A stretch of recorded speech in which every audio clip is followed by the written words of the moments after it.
Madame, Messieurs, c'est encore et toujours un réel plaisir de vous retrouver dans le cadre de cette émission RDC Environnement, qui est votre magazine des questions environnementales et du développement durable. Considérés comme matière première secondaire, les déchets de tous ordres, à l'exception des déchets nucléaires, sont réutilisables, recyclables et revalorisables. C'est le cas de le dire des déchets huileux et graisseux des unités fluviales dans l'espace SICOS, Commission internationale du bassin Congo-Ubangi-Sanga SICOS, qui, grâce au projet d'appui à la réglementation, à la facilitation, la sécurisation et la durabilité du transport fluvial dans la zone SICOS, seront désormais collectés et valorisés. Au cours d'un atelier national de 3 jours, les experts ont examiné la directive de gestion des déchets issus des unités fluviales et du règlement commun relatif à la collecte, au dépôt et à la réception des déchets huileux et graisseux survenant lors de l'exploitation des dites unités dans l'espace SICOS, entendez, Commission internationale du bassin Congo-Ubangi-Sanga. C'était donc du 15 au 17 février 2022 à l'Institut français de Kinshasa. Je vous propose d'abord de suivre ce qu'a été la cérémonie d'ouverture de ces assises dans ce reportage signé Gédéon Mouaï. Ils ont 3 jours, ces experts venus de différentes structures au cours de ces ateliers nationaux pour examiner la directive de gestion des déchets issus des unités fluviales et du règlement commun relatif à la collecte, au dépôt et à la réception des déchets huileux et graisseux survenant lors de l'exploitation des dites unités dans l'espace SICOS, Commission internationale du bassin Congo-Ubangi-Sanga, du 15 au 17 février 2022 à l'Institut français de Kinshasa. Pour le conseil du ministre des Transports qui a ouvert les travaux, l'intérêt est aussi grand pour la République démocratique du Congo qui dispose d'importantes ressources hydriques dans le bassin du Congo, mais qui sont polluées par le rejet des déchets issus des unités fluviales. Mais écoutez, d'abord, vous n'allez pas vous en douter de la position de la RDC par rapport à les enjeux climatiques qui sont les enjeux devenus pratiquement les enjeux mondiaux. La RDC représente un acteur majeur dans le bassin du Congo, dans son ensemble, qui actuellement, dans l'espace que nous sommes en train de construire, nous sommes construits de 6 pays, et dans ces 6 pays, la RDC à lui seul pratiquement regorge, je pourrais dire, 70% des ressources du bassin du Congo. Et c'est donc, nous devons avoir un intérêt vraiment pointu par rapport à tout ce qui se passe au terme de la gestion intégrée de toutes ces ressources qui constituent notre bassin. Et cet atelier tombe à point nommé parce que nous sommes en train de parler là d'une question assez importante de la gestion des ressources, notamment les eaux qui sont les nôtres, les eaux intérieures de la RDC, qui partent de nos fleuves, nos affluents et jusqu'à se déversent dans l'océan. Donc ça fait partie des ressources que nous devons protéger et que nous sommes en train de voir comment amener des instruments qui doivent protéger tous les aspects de ces ressources-là, dont notamment les déchets qui sont en train de couler dans ces ressources. À l'issue de ces assises, les attentes sont également grandes pour tous les pays du bassin du Congo sous l'égide de la SICOS, a affirmé les consultants chargés d'élaborer la directive et les autres instruments communs.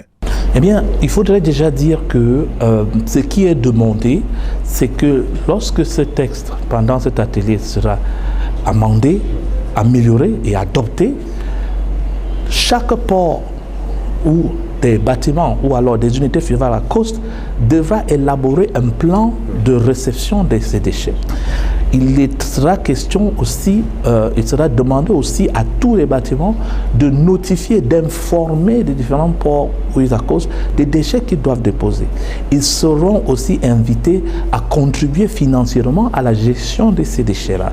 Il faudrait s'attendre également que l'État, chaque État prenne des dispositions particulières pour transposer, c'est-à-dire pour internaliser ces textes dans d'autres arrêtés, dans d'autres décrets, dans d'autres lois, et mettre en insérer les dispositions qui sont dans cette directive pour davantage appliquer les mesures d'interdiction, de rejet des déchets dans les fleuves. D'autre part, il convient de signaler ici que les pays ou alors les pays où des bâtiments battent pavillon seront invités à redoubler de moments d'inspection et de contrôle pour obliger chaque bâtiment qui accoste dans ces plateformes portuaires à déclarer leurs déchets. Vous imaginez, quand un baleinière vient déposer ses passagers, on sera en mesure de lui demander où sont tes déchets. Si vous ne vous présentez pas les déchets, eh bien vous serez amendé. Eh bien, et vous serez obligé néanmoins de payer, mais vous devez présenter vos déchets. Vous, connaissant le type de déchets qui ressortent, ce que vous présenterez nous montrera si vous avez vraiment, en fonction du nombre de passagers que vous aviez et tout. Donc, ça sera un système pour que d'ici, à long terme, 20 ans, que nos rivières, nos fleuves s'améliorent un peu en termes de qualité et que ça puisse encore être des moments où nous pouvons passer d'autres moments de plaisance que de juste voyager. Collecter et déclarer ces déchets est une chose, mais la grande question est celle de savoir comment valoriser et recycler ces derniers, reconnaît le consultant de la SICOS. Et effectivement, c'est une question à prendre très en compte. Cela donc est une invite aux États membres à développer des filières spécifiques de gestion des déchets et de valorisation des déchets. Il faudrait rappeler ici que le déchet est une mine d'or. En fait, on parle de la mine urbaine. Vous recevez des déchets, vous êtes en train de recevoir de l'or, vous n'avez pas besoin de partir creuser, faire la mine, faire les creuser et tout, mais vous pouvez sélectionner de la ferraille. Il y a des petits ferrailles qu'on jette par-dessus bord, alors que si ça arrive à plateforme portuaire et que c'est déposé, si c'est déposé par un bâtiment ou une unité ferrale, c'est peut-être 1 kilo, ça pourrait être 50 kilos si la même pièce est déposée par 10 bâtiments, 20 bâtiments, ainsi de suite. Donc nous aurons là donc les déchets valorisables qui seront facilement recyclés parce qu'il existe dans des pays des entreprises qui recyclent, qui valorisent les déchets, mais qui ont un problème. Ils n'arrivent pas à voir le gisement, la matière unique nécessaire pour leur fonctionnement. Parce qu'il faut noter, lorsque les déchets sont mélangés, ce n'est pas intéressant.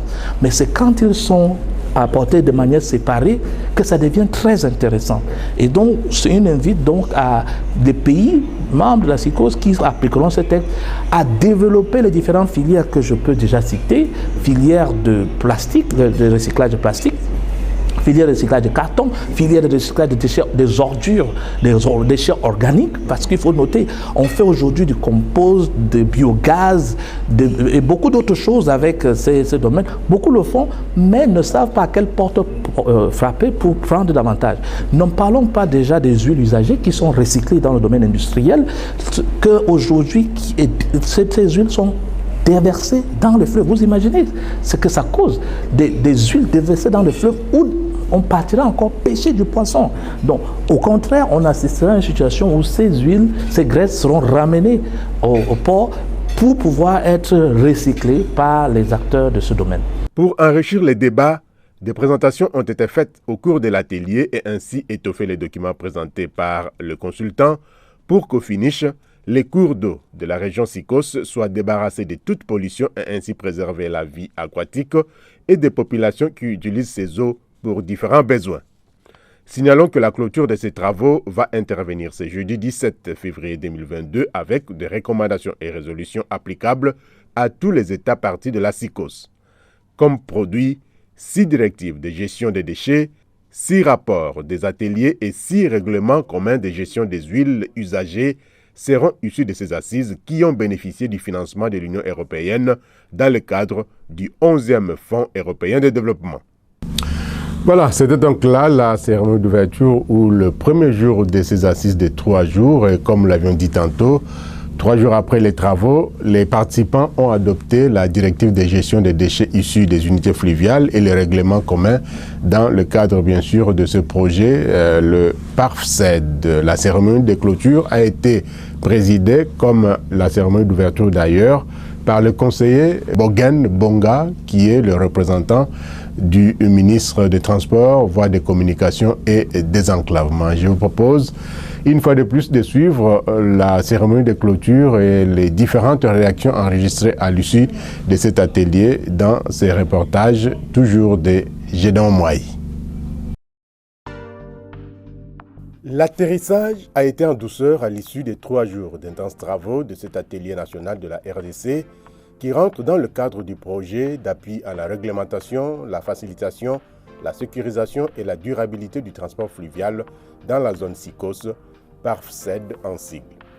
Au cours des assises, ces experts ont examiné la directive de gestion des déchets issus des unités fluviales et du règlement commun relatif à la collecte, au dépôt et à la réception des déchets huileux et graisseux survenant lors de l'exploitation des dites unités dans l'espace SICOS, Commission internationale du bassin Congo-Ubangi-Sanga, du 15 au 17 février 2022 à l'Institut français de Kinshasa. Pour Jean Bouanahali, chef de division à la direction de la marine et voies navigables du ministère des Transports et Voies de Communication et des Enclavements, désormais, avec les résultats de cet atelier, les eaux intérieures du bassin du Congo seront assainies et ne seront plus des dépotoirs des huiles et graisses usées qui les polluent. Pour l'administration de la marine, c'est un atelier très important dans la mesure où les travaux de cet atelier nous permettent de bien gérer les déchets qui proviennent des unités flottantes. Pour votre mémoire, dans l'espace SICOS, c'est la République démocratique du Congo qui a beaucoup d'unités fluviales. Et c'est à ce niveau-là où il y a beaucoup de déchets qui arrivent chez nous. Avec les conclusions de cet atelier, ça nous permet de bien gérer les déchets qui proviennent des unités fluviales. Désormais, nous sommes en mesure, pour chaque arrivée, pour chaque départ, de contrôler comment les déchets sont déchargés, où sont jetés ces déchets-là, pour que nous puissions garder l'environnement propre, et ça va de notre écosystème. Qu'est-ce qu'on fera avec ces déchets? Dans un premier temps, nous n'avions pas cette disposition. C'est grâce à cet atelier que nous avons la matière. Pour votre mémoire, les déchets issus des huiles, à ce moment-là, chez nous, qu'est-ce qu'on faisait? On enlevait dans les moteurs, on les stockait quelque part et quelques temps après, on vendait pour les gens qui utilisaient pour la construction des maisons, comme pentabois. Maintenant, les déchets ne sont pas tous jetés. Nous gardons un certain nombre de déchets qui nous servent pour la consommation domestique. Par contre, il y a les déchets qui sont jetés ça et là. Mais avec les conclusions de cet atelier, désormais nous allons prendre des dispositions pour réunir les concessionnaires du port pour que désormais nous puissions déterminer un endroit où on va enterrer ces déchets-là pour ne pas polluer l'environnement. En tant que directeur de la marine, nous allons mettre notre contribution auprès des différents commissaires maritimes et fluviaux qui sont disséminés à travers le pays pour qu'ils aient l'information. Et désormais, à partir de nous, nous allons donner l'information aux commissaires. Les commissaires doivent veiller pour que ces déchets ne soient pas jetés ça et là comme ils le font aujourd'hui. En sa qualité de responsable du PARFSED, projet d'appui à la réglementation, la facilitation, la sécurisation et la durabilité du transport fluvial dans la zone SICOS, Doris Kwicha s'est dite satisfaite de l'aboutissement de cet atelier qui dote l'espace SICOS de ces 2 instruments combien importants dans la lutte contre la pollution dont sont sujets les cours d'eau intérieurs du bassin du Congo. Cet atelier avait pour objectif d'examiner et d'enrichir la directive de gestion des déchets ainsi que le règlement commun pour la collecte et la réception, le dépôt des déchets huileux et graisseux. À l'issue de ces 3 jours, tous ces 2 documents stratégiques ont été examinés, enrichis par les experts de la République démocratique du Congo. L'étape future sera donc la mise en commun et l'uniformisation afin de présenter cela à l'atelier régional pour validation. Est-ce qu'on peut se dire que demain après demain, nos cours d'eau, nos rivières, notre fleuve ne sera plus pollué avec les déchets des unités flottantes? Déjà, ce que je peux dire, c'est que nous devons garder l'espoir. Et tout ceci ne peut être fait qu'avec le concours des États membres. Ce qui fait que la SICOS exhorte les 6 États membres, en l'occurrence la République démocratique du Congo, vraiment de prendre ce projet avec beaucoup d'intérêt, quitte à ce que dans les jours, les mois, voire les années à venir, que nos cours d'eau ne soient plus pollués par les unités flottantes. Les recommandations formulées à l'issue de cet atelier font état de la nécessité pour toutes les parties prenantes de travailler en synergie avec le Centre de contrôle et de surveillance de la pollution marine pour la mise en œuvre effective de la directive et du règlement commun, la capitalisation des fiches techniques d'inspection des unités fluviales utilisés par le ministère en charge de la Santé pour le contrôle des unités fluviales. Dans ce mot, lors de la clôture de l'atelier, le directeur des ressources en eau de la SICOS, Georges Goulenvouga, représentant le secrétaire général de la SICOS empêché, a remercié les participants pour le travail abattu qui a doté l'espace SICOS de ces deux outils appelés à protéger les eaux du bassin du Congo, Ubangi-Sanga. Au nom de Madame le secrétaire général, nous voudrions vous remercier pour votre participation très active tout au long de cet atelier qui a abouti au résultat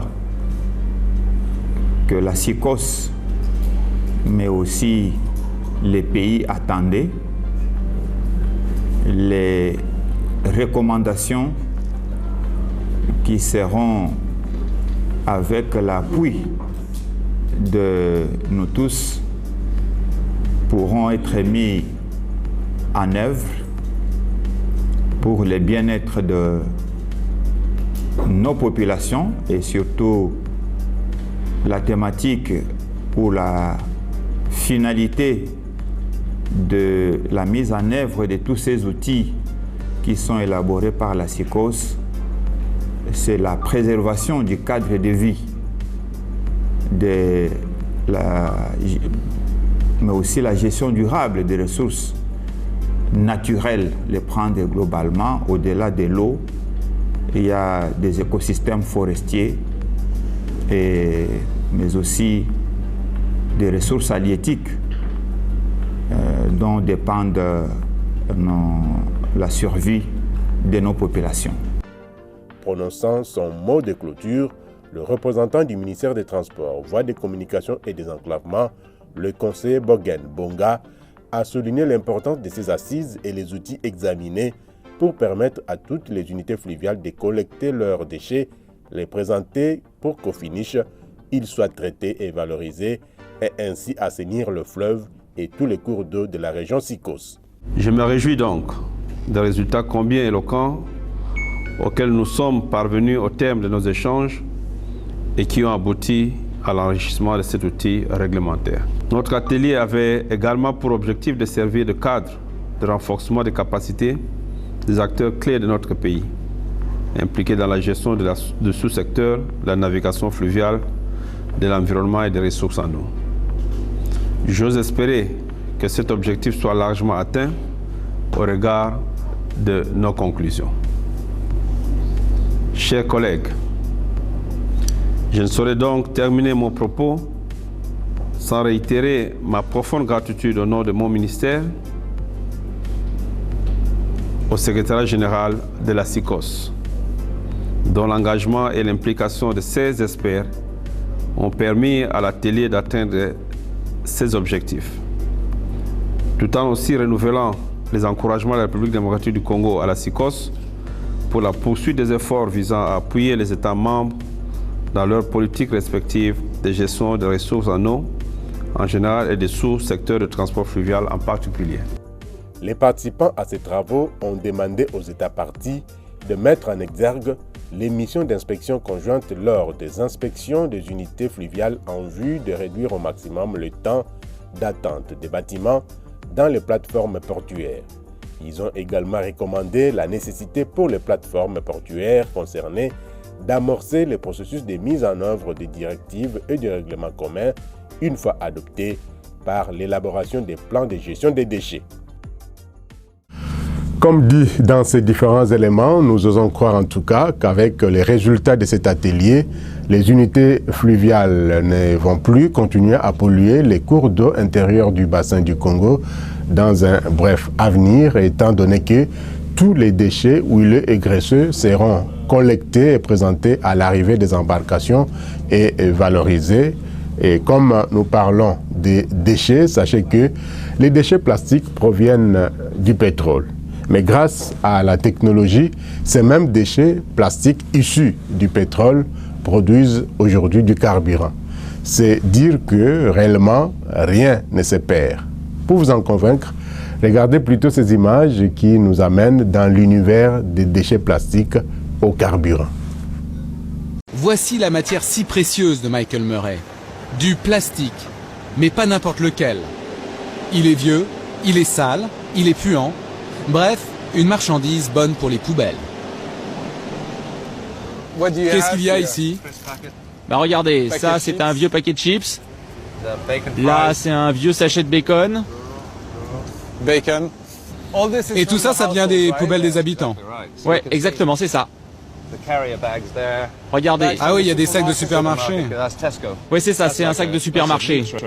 Et ça, c'est un vieil emballage de viande. Des vieux emballages plastiques qui, d'ordinaire, sont une véritable plaie pour l'environnement, car on ne peut rien en faire. Vous, ce qui vous intéresse, en fait, ce sont les plastiques non recyclables, hein? Exactement. Michael Murray a ainsi décidé de récupérer tous ces plastiques, car il a un moyen de les rendre très utiles. 20 tonnes de ces déchets ménagers passent chaque jour par ces machines pour subir une incroyable transformation. Ils sont d'abord broyés en petites lamelles. Ils passent ensuite par ces tuyaux pour être chauffés au maximum. Un processus extrêmement sensible qui est surveillé en permanence sur ordinateur. Là, vous voyez, le plastique est chauffé dans cette cuve à 400 degrés. L'idée, c'est que ce plastique devienne un gaz.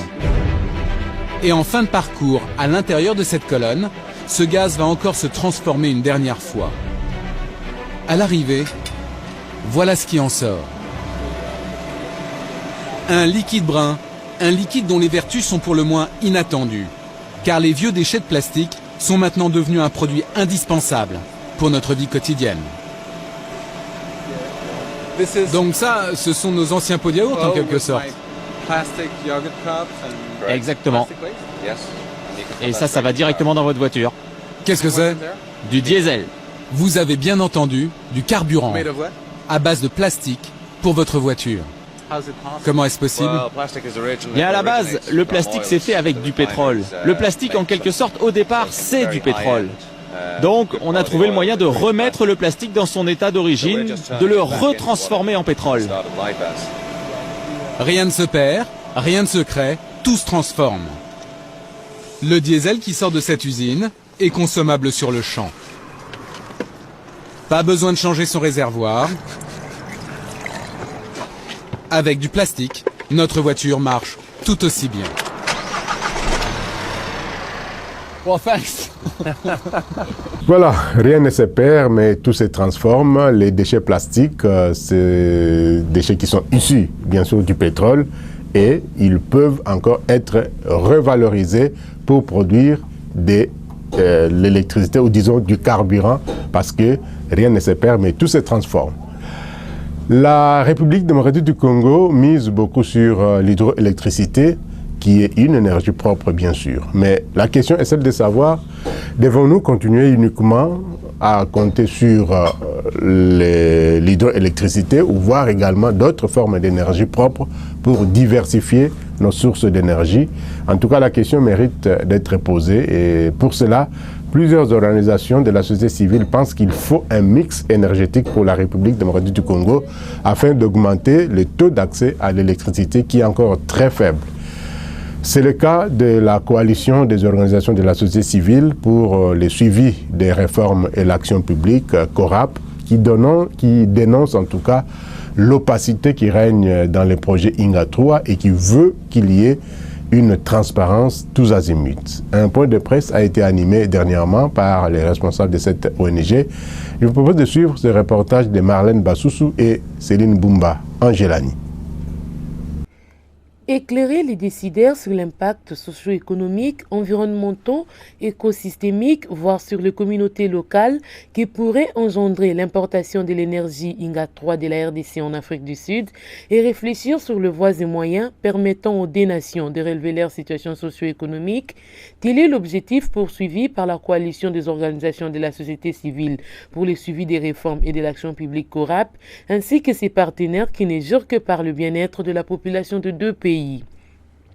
Dans cette étude présentée aux professionnels des médias, ces experts émettent des doutes sur la concrétisation du projet du barrage hydroélectrique Inga 3 et considèrent que sa conception et sa capacité exacte sont très incertaines, en partie à cause du manque général de transparence. Il fait face non seulement à des multiples difficultés au niveau du développement et des principaux développeurs, mais aussi un retard global de 8 ans. Si l'Afrique du Sud pense que Inga 3 ne créerait aucun nouvel emploi à son pays, alors que des investissements comparables dans l'énergie solaire et éolienne permettraient de créer 8096 emplois à temps plein pour les Sud-Africains, la RDC estime par contre que le projet Inga 3 n'est pas viable, tant pour la RDC que l'Afrique du Sud, à cause de ses impacts. Elle souligne par ailleurs que le pays de Lumumba doit investir dans les énergies propres, durables, telles que le potentiel solaire et hydroélectrique à petite échelle dont dispose son pays et développer les projets plus prioritaires au profit de la population afin de booster le développement durable de Congo-Kinshasa. Emmanuel Moussouyou revient sur l'historique de ces méga-projets. En 2013, il y a eu signature d'un traité entre l'Afrique du Sud et la RDC. On parle de ces traités-là parce que si l'Afrique du Sud n'avait pas signé ces traités avec la RDC, le projet Inga n'allait pas avoir au fait cet aspect bancabilité. Sur le plan bancabilité, le projet Inga ne pouvait pas être déclaré ne pouvait pas avoir la confiance des partenaires comme étant un projet bancable. C'est-à-dire on va mettre beaucoup de moyens. À l'époque, on parlait de 14 milliards de dollars pour construire Inga 3.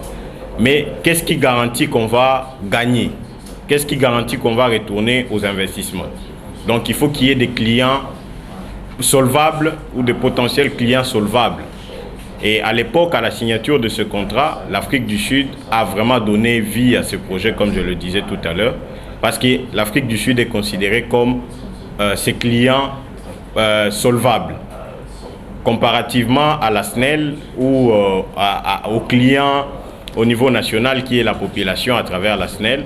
On considère que la SNEL n'est pas solvable. Vous tous vous connaissez, avec beaucoup de dettes, beaucoup de problèmes de gestion, etc.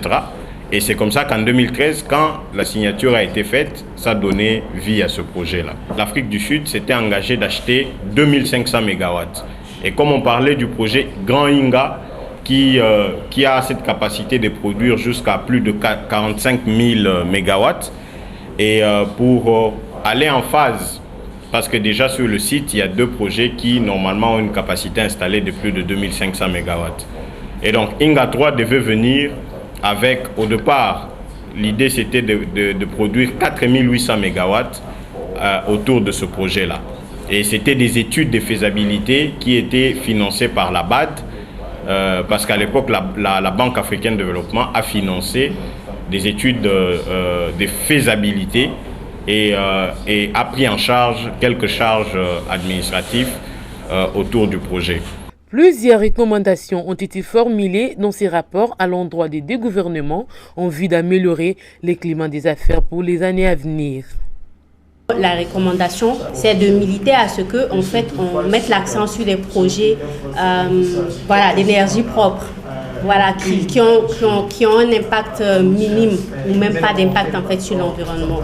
Inga nous a trompés depuis toutes ces années. Les autorités, depuis, on s'est référé depuis les années 2013 jusqu'aujourd'hui. Imaginez qu'on a perdu tout le temps à parler de Inga et aujourd'hui on est en 2022, Inga n'existe toujours pas. Il n'y a aucun mégawatt qui est ajouté sur la liste. C'est comme ça que nous disons que Inga n'est pas une priorité pour le RDC. Déjà en termes simplement pour l'accès à l'électricité. Et s'il faut entrer dans les impacts sont importants. On va continuer à pousser l'autorité pour que le projet Inga, qui n'est pas une priorité, soit mis de côté et que l'on développe des projets qui sont prioritaires pour l'accès pour tous à l'électricité, pour améliorer l'économie du pays, qui contribuerait justement à la protection de l'environnement, à la protection des droits humains et qui nous aidera justement à nous développer. Signalons que c'est depuis 2013 que l'Afrique du Sud a accepté l'achat de 2500 MW du barrage proposé Inga 3 sur les 4800 MW et de financer les coûts des transports depuis la RDC en passant par la Zambie et le Zimbabwe, un projet qui jusque-là est non encore effectif. Voilà, la RDC doit donc compter aussi sur d'autres sources d'énergie comme l'éolienne, le solaire, la biomasse, ainsi de suite, au lieu de compter seulement sur l'hydroélectricité. Bien sûr que c'est une énergie propre, mais aujourd'hui, la tendance est celle d'aller aussi vers d'autres sources d'énergie pour diversifier en tout cas ces sources d'énergie pour que la population congolaise puisse accéder à l'électricité parce que jusque-là, le taux est très faible et au niveau même de l'Afrique centrale, nous sommes, la RDC donc, nous sommes le dernier pays en termes de taux d'accès à l'électricité qui ne voisine que 9%, d'autres parlent même de 6%. Et donc, il faut un mix énergétique pour la République démocratique du Congo et surtout aller vers les énergies propres et renouvelables comme l'éolienne, le solaire, la biomasse, les biogaz, ainsi de suite.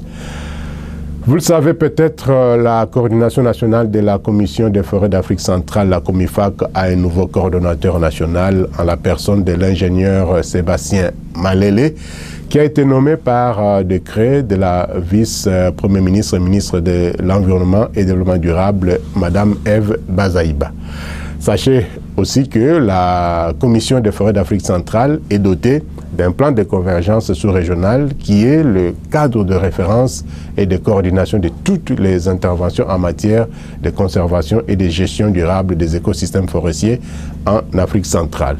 Il contribue également au renforcement des actions engagées par les États membres de la COMIFAC et les autres acteurs de développement.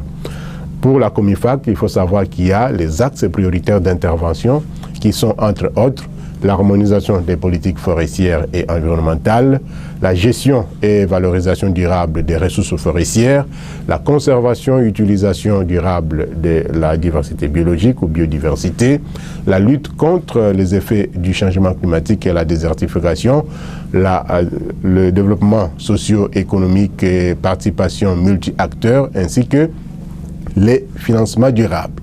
Mais outre ces axes prioritaires, il faut savoir qu'il y a également les axes transversaux qui sont, entre autres, la formation et renforcement des capacités, la recherche et développement et enfin la communication, sensibilisation, information et éducation. Voilà donc ce qu'on peut dire sur la COMIFAC et avec la nouvelle figure qui vient d'arriver à la tête de la coordination nationale COMIFAC RDC, nous osons croire que tous ces aspects que nous avons évoqués dans le plan de convergence de la COMIFAC vont devoir être appliqués pour que cette structure, la COMIFAC, au niveau d'abord national et au niveau sous-régional en Afrique centrale, que cette structure puisse vraiment donner les meilleurs d'elle-même pour que les écosystèmes forestiers de l'Afrique centrale soient gérés de façon durable et à ce qu'elles puissent contribuer, que ces écosystèmes puissent contribuer au développement des populations de la sous-région.